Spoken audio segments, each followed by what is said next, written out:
Think about the money you use every day. Picture a heavy, solid coin clinking in your pocket. But the reality is a fleeting stream of digital numbers sitting in a bank database.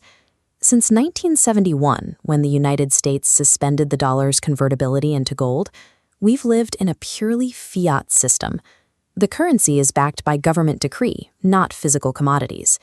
This allows policymakers to expand the money supply whenever they need to, but that flexibility comes with a hidden cost.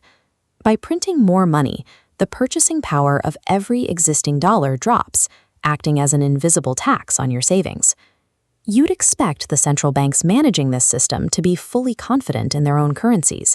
Instead, over the last few years, the institutions that print fiat money have been quietly behaving as if they don't trust it at all. Look at this bar chart tracking global gold demand. We see a sudden spike in the 2020s, with central banks purchasing over 1,000 metric tons of gold annually. Even with the market price hitting record highs, they haven't stopped accumulating. The architects of our modern monetary system are actively seeking physical refuge. Their actions reveal a mathematical vulnerability in paper currency that they are hedging against with tangible assets. To understand why these banks are reverting to gold, we have to strip away subjective economics. For any material to actually work as a global currency, it has to pass a brutal set of physical tests. The most demanding of these is absolute durability. Throughout history, people tried using livestock and grain as money, but biological assets get sick, die, or rapidly rot. You cannot store wealth for a decade if your currency breaks down on a cellular level. So we turn to the raw chemistry of the universe. This chart is the periodic table of elements. If we apply the required physical rules of money to these 118 elements, we can play a strict game of elimination. First, we drop the gases on the right and the liquids. You can't carry them in your pocket. Then we remove the highly reactive alkali metals on the far left. Expose elements like sodium or potassium to moisture, and they spontaneously explode. That makes them terrible for trade. Next, we cross off the bottom two rows, the actinides and lanthanides. These elements suffer from atomic decay, and they are lethally toxic to humans. The immutable laws of physics and chemistry ruthlessly wipe out almost the entire board. Out of the vast complexity of the universe, we are left with only a handful of viable options. We're left with the solid metals in the middle. But elements like iron, lead, and copper are too abundant. Because they are everywhere, they can't store a high amount of value in a small, portable space. We cross them out, leaving just 5 illuminated noble metals.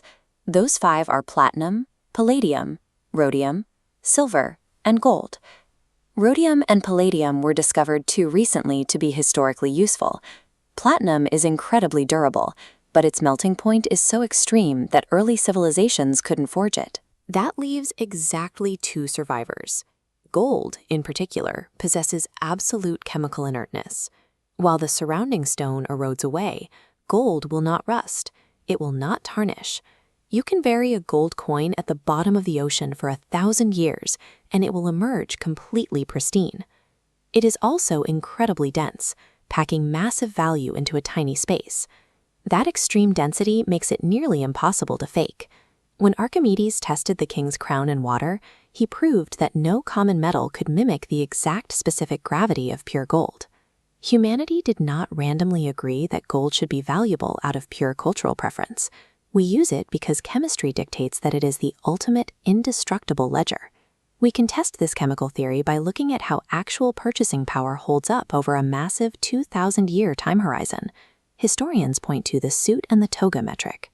In the days of the Roman Empire, 1 ounce of gold could buy a fine wool toga, a leather belt, and sandals. Today, that exact same ounce of gold will buy you a high-end, hand-tailored suit. Now look at this line chart comparing matte physical stability with paper money. The gold line stays remarkably flat across centuries. The fiat currency line plunges downward, representing a 98% loss of purchasing power since 1920.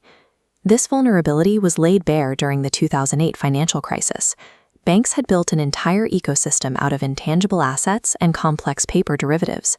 When those abstract numbers failed, the banking system nearly collapsed under its own fragility. During severe market shocks, abstract financial engineering inevitably fractures. When that happens, the system is forced to seek out the hard reality of physical solvency. That pursuit of solvency brings us directly to the new Basel III regulations.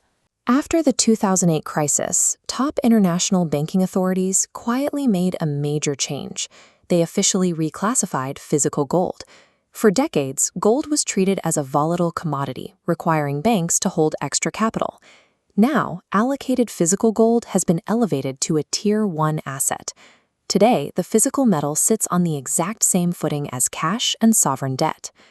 Then came the geopolitical catalyst of 2022. Western powers froze billions in Russian central bank assets, proving instantly that foreign digital reserves carry severe counterparty risk. If your money is just a digital claim, another nation can simply turn it off. In response, sovereign nations are aggressively de-dollarizing and repatriating physical metal. At the same time, they are stockpiling silver, recognizing its dual role. Not only is it a monetary asset, but its extreme conductivity makes it entirely irreplaceable for modern green energy technology. As unbacked paper systems fracture under debt and inflation, the global economy is returning to its elemental roots. Gold and silver provide a finite, unhackable foundation that cannot be printed or degraded. They remain the essential insurance policies of the digital age.